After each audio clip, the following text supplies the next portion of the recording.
Okay, so we are live. Small group today, but I'm recording this for anybody who wants to watch later. What we're talking about today is lead follow-up, right? So how do you follow up? You go out and you do the hard work of generating leads. How do you then follow up on and capitalize on those efforts? Because I think that's where a lot of our business falls apart. Right? Prospecting, as much as most people don't like prospecting, we recognize it's something we have to do on a regular basis. We got to go get leads, right? If we don't have leads, let me start at the other end. What has to happen for a deal to close? We have to find some clients first. Later in the process, for a deal to close, there has to be a deal written. Written, right? Yes. Okay, and for a deal to be written, what has to happen? You have to have a buyer and a seller. You have to have a buyer and or a seller. And before that can happen, what has to happen? There has to be a relationship with the people you're working with. I have to find leads, right? I got to find 4 leads to get one deal to close. So before I get paid, a deal's got to close. Before the deal closes, somebody's got to write a deal. Before that happens, I got to get somebody to sign a contract. Before that, I got to do some lead generation and nurture some leads to get somebody to that stage. You guys would agree with that, right? Yeah. So Yes. Generating leads is where it all starts. We don't have a business if you guys don't have leads. Right? Period. Yeah. Once you've got those leads, it's a simple process. It's not easy, but it's a simple process to go get leads. But once you've got them, you got to convert them into clients, right? That's lead follow-up, right? So the second most important thing you should be doing in your business is lead follow-up, right? So let me share my screen and show you what I've got for you, okay? I've got a couple of things I want to share with you today. And the first is just a presentation that I put together on, hang on a second. I don't want to share this presentation. I want to present this presentation. There we go. So lead follow-up. So that's what I want to share with you. Never lose leads again. That's the hope of this presentation, okay? So what's the number one complaint we get from our customers and clients? And there's only 2 of you on the line. I'm not going to mute you, okay? So you can speak up whenever you want. I think these are more, when they're more interactive, they're more meaningful. So I'm kind of glad it's a small group because then you guys can talk along with me. So what's the number one complaint of realtors, Barb? What does a consumer say about us? They don't hear from us. They don't hear from us, right? I never heard from my agent again. That's the number one complaint. It has always been that way. It will probably, unfortunately, always be that way because it's human behavior. We've been successful. We got the buyer rep signed, or we got the listing signed. My job's done. That's the psychological thought process. It's not correct, but it's where our brains go. Okay, so I got it. I don't need to work on it anymore. That's not correct. You ever heard this? You lose leads from no follow-up, right? You lose leads, you lose contacts, you lose deals because of no follow-up. Yes. But what you don't hear is you lose leads and you lose deals from too much follow-up. I don't know if I can ever think of a situation where I followed up too much and the client said, I don't want to hear from you anymore. You're talking to me too much. You're educating me too much. You're telling me too much about the process, Doug. Don't ever call me again. That's never happened. But I have lost deals and lost leads from too little follow-up, right? Because nobody taught me this stuff. I'm hoping you guys, and I know you've heard this from me. You've heard it from others. But it bears repeating, okay? You won't lose leads from too much follow-up, but you will from too little, okay? So we got to actually respect that more if you follow up with them. Absolutely. Continuously, Absolutely. Every 3 months, whatever, if they're far away. Yeah. So we're going to walk through that process to make sure that doesn't happen. And I'm not suggesting it is, Robert. I'm pretty sure you're good at following up. No, I'm pretty steady. I have to be. Yeah, but I'm going to show you a process that you can use to maybe make improvements in what you're already doing. Okay. Yeah. So you need to have 3 lists for your leads. Okay. You got to test them on, are they for real? You're going to have a conversation with them, obviously, and try to qualify leads. And then you're going to put them into 3 groups. So the first group is, are they a lead, for real lead? If yes, when are they going to buy? If they say to you, look, this is really important. I got to get this done the next week and a half, 2 weeks, right? So 10 days, that's a hot lead, right? That's somebody that's got to move in the next 10 days. That's a hot lead. The other major category for leads is warm leads. So if somebody says to you, Barb, I'm so glad you reached out to me. We do need to make a move, and it's, we need to be moved by September. That's a 90-day lead, right? September, October, that's a 90-day lead. Those are warm leads, and they get treated a little bit differently, right? The follow-up process is a little different, but those are the two main buckets we want to put people in: warm leads and hot leads. Everybody else is not a prospect or a suspect, right? We don't know if they're going to do anything, so we put them on the back burner for now, and we don't really worry about them as much. We're going to continue to communicate with our databases on a regular basis for lead generation, but once we've got leads, there's these two buckets that we want to focus on. Does that make sense to you guys? Warm leads and hot leads. Is it fair to say the hot leads are actively going to showings? Not yet. Once they convert soon. Soon. In the next 10 days, they're going to convert. Once they convert to a client and you're showing them properties, they come out of lead follow-up, and they're not part of this process anymore. Once they become a client and you're actually showing them properties, that's a client, and they come out of lead follow-up, and you treat them as you would any other active buyer. A lead is somebody who says, yeah, we're interested, but we're not ready to start yet. In the next week or so, we're going to get started. So you're going to follow up with them in a different way. Make sense? Yep. Okay. If they are not for real, they're not a warm or a hot lead, you got to process them. And when I say process them, I don't mean that in a cold and callous way, but you need to get them off your list and stop spending so much time on them, right? We tend to grasp anybody that we talk to that has any shade of interest in real estate. We tend to grab onto them really, really tightly, and we don't want to let them go. That's the mentality that most of us have when we get started in this business, or if we're restarting our business and trying to build it up again. We treat every lead the same, and we hang on to them for dear life. And that's a mistake. If they're not going to do something in the next 90 days, I'm not saying be callous and never talk to them again, but you got to process them and treat them differently. Not as people, as leads. Okay. Use your gut. If the lead is no good, get them off your list and refocus. Okay, you got to focus on real leads. I said there was 3 categories though, right? The third category is your crazies. Okay, and this is a fun thing. You got to develop a list of the crazies. These ones seemed real, but something went really, really wrong with them. So maybe they said they were going to do something in the next 90 days. You're working with them, and every time you follow up with them, they say, "Yeah, we're still on track. It looks like in 2 months we're going to we'll be ready to start looking at properties." And then you call them one week and they say, "Oh, geez, we went to an open house and we found a place we loved." Now, great, right? They were just a lead at that point. I didn't have them under a representation agreement. We weren't looking at properties yet. They went nuts. They're crazies. They go on my crazies list, okay? And it's a good idea to keep this crazies list, because you yourself will go insane if you attach too much importance to them. So have some fun with it. Okay, have a crazies list. Something went really, really wrong with these ones, and you move on. Okay, so don't be afraid to process your leads. Get the ones off the list that shouldn't be on it, and the ones that really go nuts, have a crazies list and have some fun with it. Okay. So the how part. How do you follow up with leads? Let me back up a little bit. The crazies list and processing leads is important. Let's say you do a really, really good job of generating leads. You've got a fantastic internet ad. You did, in the before times, you had a really great open house and 30 people showed up and all of them said they were interested in doing something. You're going to quickly get a massive list of leads, quote unquote leads. But if you don't process them quickly, you're not going to have time to deal with them all fairly. So you need to make sure that when you're getting to the how part, you've got real leads on the list and not just maybes, right? Because leads get follow-up calls on a weekly basis, or more often if they're real, right? The ones that are suspects that might do something later on, they don't get the same level of follow-up. So when I talk about calling your leads on a regular basis, if you've got 100 of them, you're going to say to me, "Doug, I can't do that. There's too many of them." Well, you've got too many on your list, okay? You're trying to deal with too many leads because they're not real. You haven't categorized them properly and you haven't processed them into the correct list. Okay, so once you process them, they're in the correct list.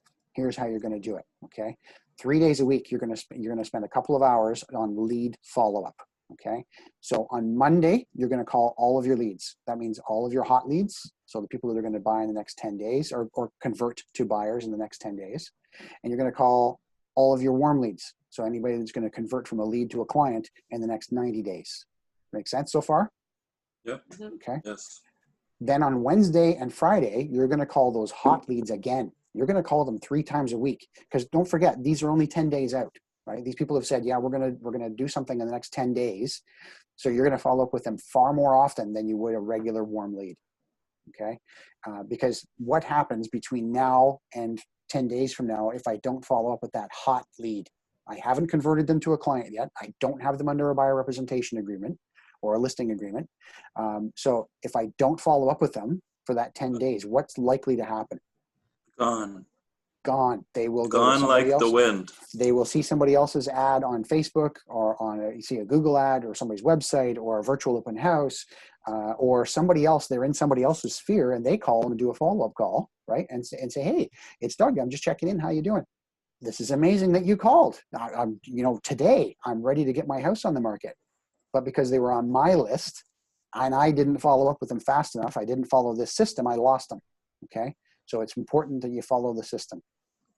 So on all other days, so there's Tuesday, Thursday, Saturday, Sunday, don't think about these people unless something comes up. They call you, right? The overwhelm that I hear people have with lead follow-up is they are constantly trying to follow up with them. They hear the message, we're not doing enough follow-up, so they're constantly calling them, right? They are renting space in your head for free, and they're letting it weigh them down, right? So instead of just following the system, Monday, call all my leads. Wednesday and Friday, call my hot leads, and then let it go. They're thinking when they're driving down the road, oh, geez, I forgot to tell them such and such. And they're picking up the phone and calling. And they're not using a list. They're not using a system. It's all living in their head. And they're trying to maintain contact with all these people without having a system. And that's when it feels like it's overwhelming. And that's when you start to feel scattered. Okay. So what I'm trying to get to you out to today and trying to share with you is have a system. And I'm going to share my system with you here. Have a system, stick to it, and don't worry about it. Follow the system, let the system do the work, and you'll see the dividends on this. You will have a better lifestyle because you're not spending too much time on this, and you will have better results if you have consistent follow-up with people, okay? So we've talked about Monday, Wednesday, and Friday is when you do your lead follow-up, right? What time of day should you be making those calls? Well, I'm suggesting 11 a.m. And why would I say 11 a.m.? Well, 9 o'clock should be lead generation time. From 9 to 11, you should be calling your sphere of influence, or you should be doing cold calling, or, when we're allowed to do some door knocking, you should be doing your door knocking. Or if you're calling FSBOs, you should be calling your FSBOs. Your other pillars of lead generation happens between 9 and 11, right? Lead generation should be the very first thing on your list because it's the most important. Without it, none of this other stuff happens. So you start with lead generation and then do your lead follow-up. Make sense? Yes. Okay, so 11 o'clock, you're going to call all of your leads. On Monday morning, 11 o'clock, you're going to call all of your warm leads and all of your hot leads, okay?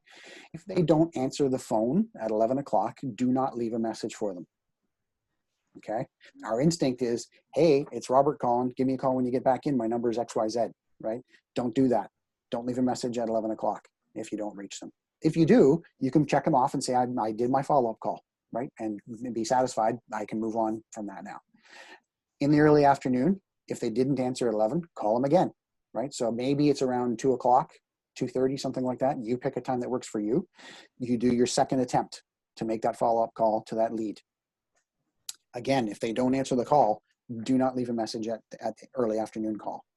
Call back between 5 and 7 p.m., no later than 7 p.m. if it's a lead follow-up call. And I always say don't call in the evenings, because if it happens to be a family or even somebody who doesn't have small kids, they've worked all day, and the evening time is unwinding time. If you've got kids, it's bath time and story time and bedtime. If it's a single person, they've gotten home from work and that's their unwinding time. Maybe they're watching a hockey game, who knows, right? So don't bug them in the evening. No later than 7 o'clock. So if they haven't answered the phone on the first 2 calls, between 5 and 7, try them again. And this time do leave a message if they don't answer, okay? And they will see on their phone, everybody's got call display on their little black boxes that they carry around in their pockets. They will see that you tried to call them 3 times, right? And that's important because it proves that you're trying to do your best for them, okay? So Monday, Wednesday, and Friday, you're gonna make your follow-up calls at 11 a.m., early afternoon, and 5 to 7 p.m. If you reach all of your leads at between 11 and noon, say, and you had a conversation with them, guess what? You just freed up some time the rest of the day, right? The early afternoon calls don't need to happen. The early evening calls don't need to happen. So that's the process for lead follow-up, okay? You've done your work, let them go until the next scheduled call, okay? Don't let them rent space in your head. So remember, scarcity mentality make you want to do too much for too few. I have seen this over and over and over again from folks when they're doing lead follow-up, that they hold, like I said at the very beginning, they will hold on to every single conversation they've had and call it a lead. Somebody will say in passing that they have an interest in real estate and, oh my God, that's a lead. And they hang on to it and for dear life, and they try to over-service that lead. Don't do that. That comes from a place of scarcity, right? You have this belief incorrectly, but it's natural. It's normal human behavior. You've got this belief in the back of your head that if I let this lead go, I'm going to starve to death. That's not correct. If you back up a step to lead generation and you're doing that properly, you will have more leads than you can properly deal with. And that's why processing them, getting the bad leads off the list is so important. Okay. So scarcity will make you want to do too much for too few. Do better lead generation, and then you can process leads. Okay. Don't spend too much time on new leads. You got to get rid of them, right? The more time you spend on a bad lead is time you didn't spend on good ones. So use your gut. And all of you can, we're students of human behavior in real estate. So use your gut and trust it. If you think this isn't going anywhere, take them off the list, right? And it's okay to say to the folks, look, I don't think this is really working out. I wish you the best, and you have a great life, and get rid of them, right? And move on. And some of you, I can hear it. I can almost hear it in my ear. Oh my God, I can't do that. What if they buy? Guess what? Half of them will. They're going to go buy somewhere else, but you didn't need to spend that time on them and waste that time on them, because it might take a year for them to actually get off the fence and make that move. Spend your time on more current business. You will have, again, a better lifestyle, and you'll make more money. Okay. Do your follow-up and move on. You can do way more of this than you think you can. And why do I said that? Because I have a few people that are doing very well in the office right now on their lead generation, and they're getting dozens of new leads, and they are feeling overwhelmed. And I keep coming back to, in my conversations with them and what I'm sharing with you now, if you have a system and you stick to it, then it becomes a lot easier. You can do far more than you think you can. Okay. It's when we let the leads run us. It's when we don't have a system and we're flying by the seat of our pants that we feel overwhelmed. So use the system. Okay. So that's that presentation I do have, because usually people, when I have this discussion with them, they'll say, well, how do I keep track of them all? What am I supposed to be doing here? Just writing them all down? And for me personally, I'd be using paper. I'd be writing them down, but I did prepare an Excel spreadsheet, and I'm not suggesting you need to do it exactly this way, but what I've done is actually created a spreadsheet so I can track this stuff. So some people think better in spreadsheets. So here's what I'm going to suggest to you, okay? For your 90-day leads, right? So I've got 90 days right here, and I've got another one for 10-day leads. For my 90-day leads, these are 3 months or less out from making a decision to actually start looking at homes or to list their home.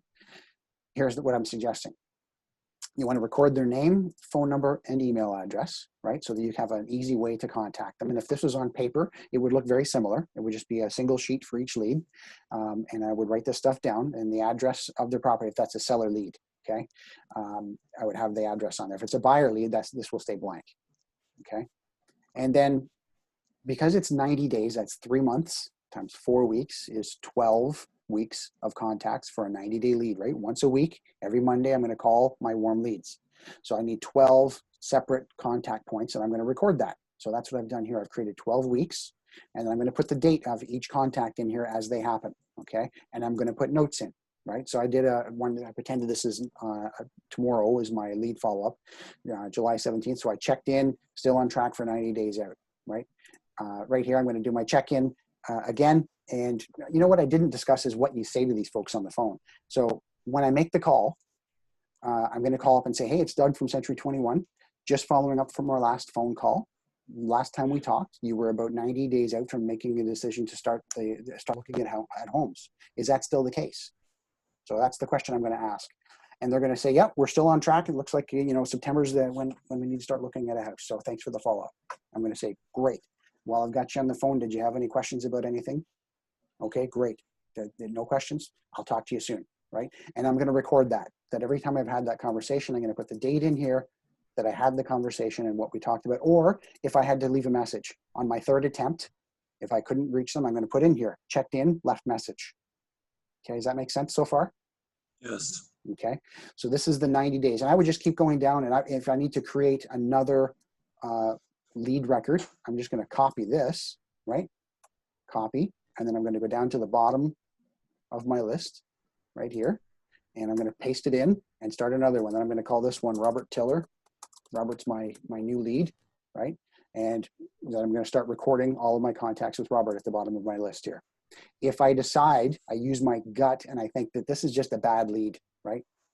So this Sally Smith lead, you know what? Sally's not a good lead. I need to get her out of my list. I'm going to go here and highlight these rows, and I'm going to go to, can I just do this? Delete.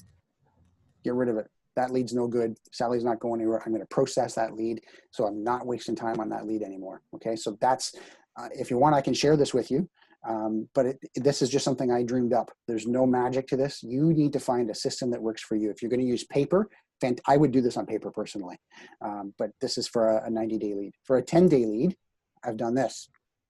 So lead follow-up 10 days out. Again, record the name, phone number, and email address of the lead. If it's a seller, the address of the property.